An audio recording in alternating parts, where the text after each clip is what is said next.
Break के बाद आपका स्वागत है। बढ़त के साथ शेयर बाजार खुला है। 84 अंकों की बढ़त के साथ सेंसेक्स खुलता हुआ नजर आया। 78,557 के लेवल पर सेंसेक्स रहा है। तो वहीं निफ्टी 48 यानी 48 अंक ऊपर चढ़कर 23,775 पर खुला।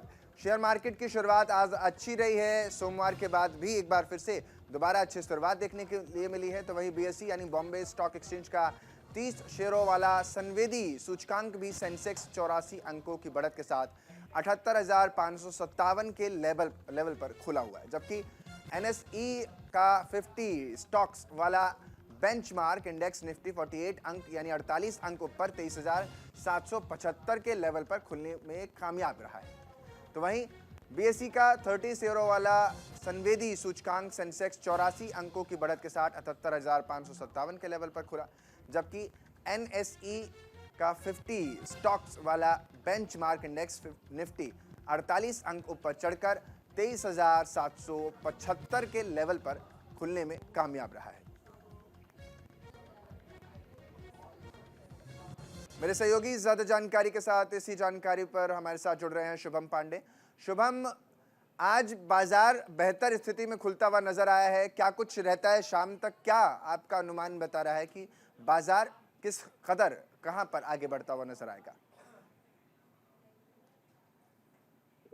देखिए बिल्कुल सेंसेक्स अगर हम बात करें तो 247.96 अंकों की बढ़त के साथ खुलते हुए दिखाई दे रहा है, जबकि निफ्टी 50 की बात करें तो भी इसमें 0.32% बढ़त देखने को मिल रही है।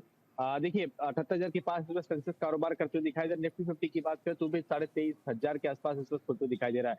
देखिए जो अगर हम ICI bank, axis bank, SBI, Kotak Mahindra, Maruti Suzuki और ये जो कंपनियों के शेयर्स है आज ये टॉप गेनर में इस वक्त दिखाई दे रहे हैं। जबकि अगर हम ACS, Asian paint, tech Mahindra, HUL, Shriram finance इनके जो शेयर्स है आज वो टॉप लूजर गैंग में हम कह सकते हैं कि रेड जोन में जो है इस वक्त खुलते हुए दिखाई दे रहे हैं। तो कुल मिलाकर देखिए एक दिन बाद कल शेयर बाजार बंद था, कल छुट्टी के बाद आज इस तरह से बाजार खुला है तो अच्छा ठीक ठाक हम कह सकते हैं कि ये बाजार खुलते हुए दिखाई दे रहा है, क्योंकि इसकी वजह है कि मंगलवार के दिन अमेरिकी बाजारों में भी बढ़त देखने को मिले थे, जिसका जाहिर तौर पर सीधे तौर पर भारतीय बाजार और एशिया बाजारों पर भी इसका असर देखने को मिल रहा है। और यही वजह है कि साल खत्म होते होते ये साल का सप्ताह का आखिरी सप्ताह है। अब एक दिन और यानी कल के दिन बाजार और खुलेगा, उसके बाद फिर 2 दिन छुट्टियां होंगी, उसके बाद 30 के आसपास जो शेयर बाजार खुलेंगे। ये देखना होगा कि साल जाते-जाते साल खत्म होते थे बाजार किस तरह से लोगों को खुश करके जाता है और नया साल जब आएगा, नए साल का आगाज़ होगा, वो किस तरह से नई लोगों के लिए तमाम जो लोग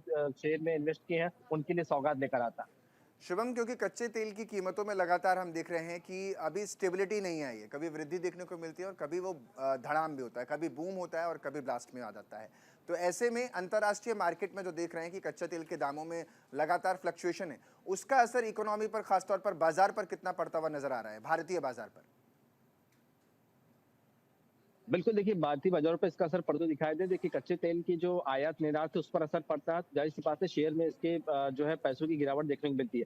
ना सिर्फ कच्चे तेल बल्कि देखिए आप सोने की जो प्राइस है उसमें भी गिरावट देखने को मिली है। देखिए 76-77 हज़ार रुपए सोने जो है वो 24 कैरेट के दाम इस वक्त भारतीय बाजारों में चल रहे हैं, जो कभी 80,000 के पार हुआ करता था। तो इसका असर देखिए भारतीय बाजार में तेल हो या दिवाली के बाद से आप देखिए तेल हो या सोना हो, इसमें लगातार गिरावट देखने को मिली है। अगर कच्चे तेलों की हम बात करें तो आयात-निर्यात पे जब असर पड़ता है तो तेल कंपनियों पे भी असर पड़ता है। शायद यही वजह से उनके शेयर जो है डाउन बनते हैं। देखिए जैसे हिंदुस्तान पेट्रोलियम की बात करें, उसके शेयर्स में भी गिरावट पिछले कुछ दिनों से देखने को हमें मिली है। तो इसका वजह है जब मार्केट फ्लक्चुएट होता है, जब भारतीय विदेशी बाजारों में इसका असर पड़ता है, जाहिर-सी बात है भारतीय बाजार और एशियाई बाजार में और Bombay stock exchange, national stock exchange में भी इसका असर हमें देखने को मिलता है। इस बार मैं एक रिपोर्ट देख रहा था जहां पर यह दावा किया गया कि पिछले कई सालों के मुकाबले जो इन्वेस्टमेंट ज्यादा इस बार देखने को मिली है, यानी मनी फ्लो ज्यादा रहा है, लोगों के पास लिक्विडिटी ज्यादा हुई है।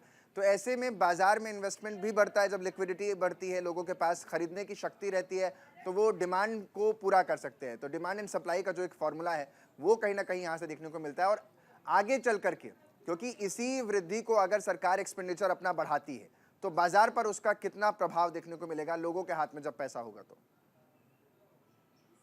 देखिए लोगों के जब हाथ में पैसा होता है तो डिमांड बढ़ती है, जब डिमांड बढ़ता है तो सप्लाई बढ़ता है। देखिए जब अगर भारतीय बाजारों की बात करें पिछले कुछ सालों से कुछ महीनों में जो डिमांड थी वो कम होते हुए दिखाई थी, सप्लाई जो है वो कम देखने को मिला। और यही वजह है कि अब जब पैसों की बढ़त होगी, लोगों की आमदनी बढ़ेगी तो डिमांड बढ़ता है। जब डिमांड बढ़ेगी, सप्लाई बढ़ी तो जाहिर-सी बात है भारत की अर्थव्यवस्था जो है मजबूत होगी। तो अब देखना होगा किस तरह से मार्केट चलता है और आने वाले कुछ दिन चीज़ें चलती है। बहुत बहुत शुक्रिया शुभम, तमाम जानकारी देने